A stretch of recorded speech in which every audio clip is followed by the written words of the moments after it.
The fourth noble truth, the middle path. In the beginning, Prince Siddhartha lived in luxury and wealth in his father's palace.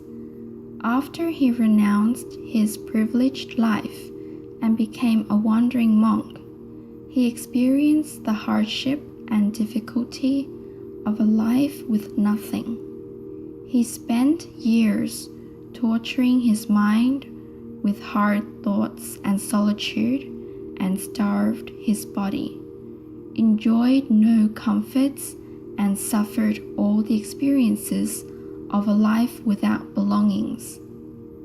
Not long before he achieved his insights and attained enlightenment, he realized both these extreme ways of life were as fruitless as each other.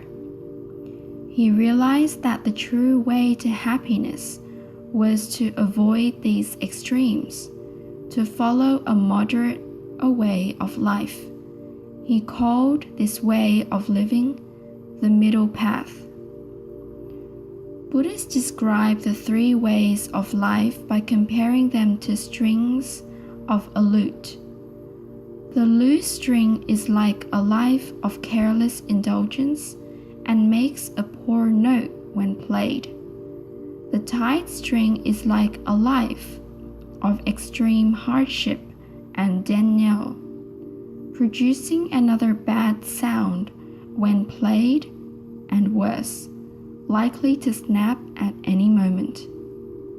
Only the middle string, which is neither slack nor tense, produces a harmonious note. It has the same qualities as the middle path. Those who follow this way avoid the extremes of indulgence and denial. They do not seek endless pleasures, and they do not torment themselves with pain, lacking, and self-torment. The fourth noble truth is that the middle path leads to the end of suffering. The Noble Eightfold Path. The middle way is the Buddhist treatment for the problem of suffering in all of our lives. In the time he spent learning about the cause and nature of suffering, he learned also about its cure and set out to teach it. Buddhists describe the teachings as a formula which is described in simple steps and includes both physical and mental treatment for ridding a person of suffering. Like all Buddhist teachings, this formula, which is called the Noble Eightfold Path, can only work if a person chooses to apply it to their lives and takes full responsibility for following the steps. The steps of the Eightfold Path. 1. Right understanding. To understand the law of cause and effect and the Four Noble Truths.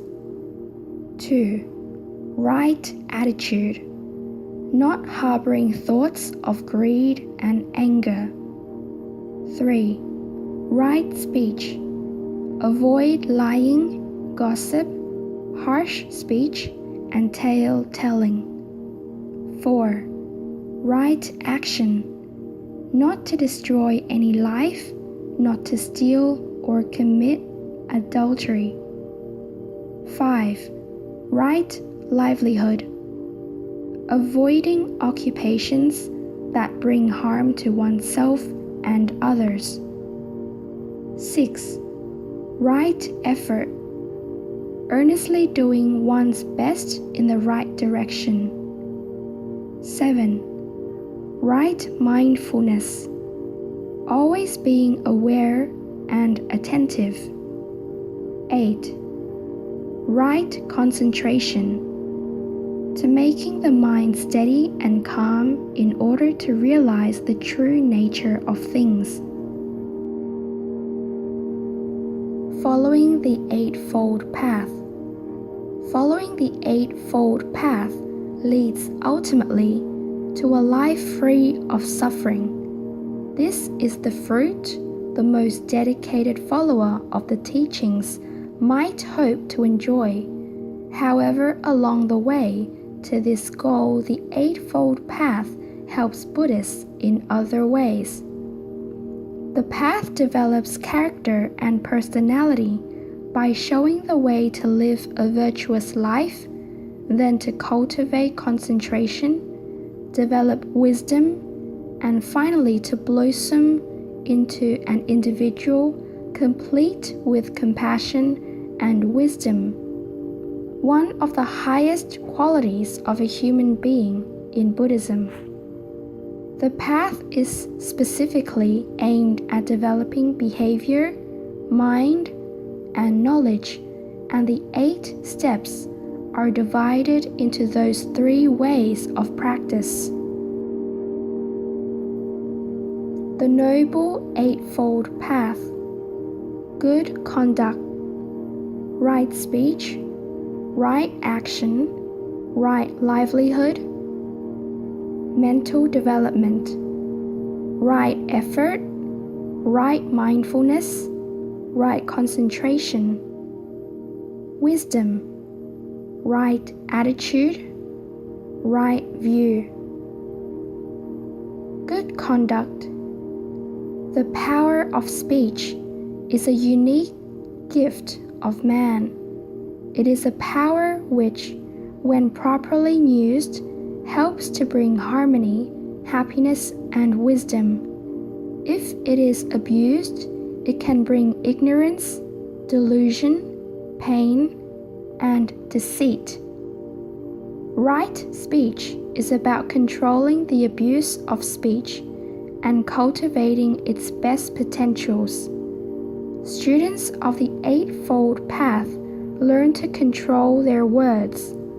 They avoid lies, tale-bearing, harsh words, and nonsense while practicing speaking truth, gentle words, and speaking sensibly and meaningfully. Right action is concerned with what we do, avoiding actions that damage ourselves and others, and taking action that improves our sense of self, adds to a healthy society, and brings goodness and culture, which lay the foundations for mental development and wisdom. Right livelihood shows the way for a person to choose in which way to become a useful, productive citizen who contributes to his or her own welfare and the welfare of others, as well as bringing about social harmony and economic progress. Buddhist teachings advise against harmful professions such as trading in weapons, living beings, flesh, intoxicants, and poison. Buddhists also avoid occupations of soldiering, fishing, hunting, and teaching against cunning and persuasive practices, as well as cheating and gambling. Mental development. Through mental development, Buddhists learn to be alert and aware in body and mind. Right effort is fourfold. 1. Avoid evil and unwholesome states of mind from arising. 2. Overcome evil and unwholesome states of mind already present. 3. Cause good and wholesome states of mind not yet present to arise. 4. Develop and perfect such states of mind already present. Right mindfulness focuses us on the truth about what is happening in the body, in feelings, with the mind, and through our ideas, thoughts, etc. Right concentration is a development of this attention, enabling a Buddhist student to develop one-pointedness of the mind, which brings many strengths and freedoms, including the clarity of mind and calmness to stay on the path of good conduct. Wisdom. Wisdom is right attitude and right view. The practice of developing right view is about distinguishing between right and wrong, good and bad, and leads to a complete understanding of the Four Noble Truths. Right view is free from delusion and ignorance and moves very easily into deep wisdom, clear-sightedness and acceptance, freedom from negative thoughts which distract, debilitate, or lead to wrong speech, actions, effort, mindfulness, or concentration is what Buddhists call right attitude. A follower of the Eightfold Path who follows right view and right attitude may achieve the wisdom to understand things as they are, to perceive the relationship between cause and effect, and thus to remove ignorance and craving and experience the end of suffering. This is the ultimate goal of the Eightfold Path, and all 8 ways of practice must be followed in order to attain it. Truth. The Noble Eightfold Path is a very systematic and methodical approach to solving the problem of suffering in life and achieving a state of wisdom, peace, and nirvana. The program first develops character and personality, then develops ethical conduct and restraint, which promote concentration. Concentration and mindfulness help make the mind free of hindrances that block it from blossoming into wisdom and accessing higher knowledge. Higher knowledge brings a clear understanding of the truth about how things really are. This leads craving and desire to turn into detachment. Detachment brings freedom from suffering, and the end of suffering brings supreme happiness. Summary. The way to the end of suffering is called the Middle Path. It is an eightfold path involving understanding and practice of right speech, right action, right livelihood, right effort, right mindfulness, right concentration, right attitude, and right view. These 8 elements can be divided into 3 ways of practice: good conduct, mental development, and wisdom.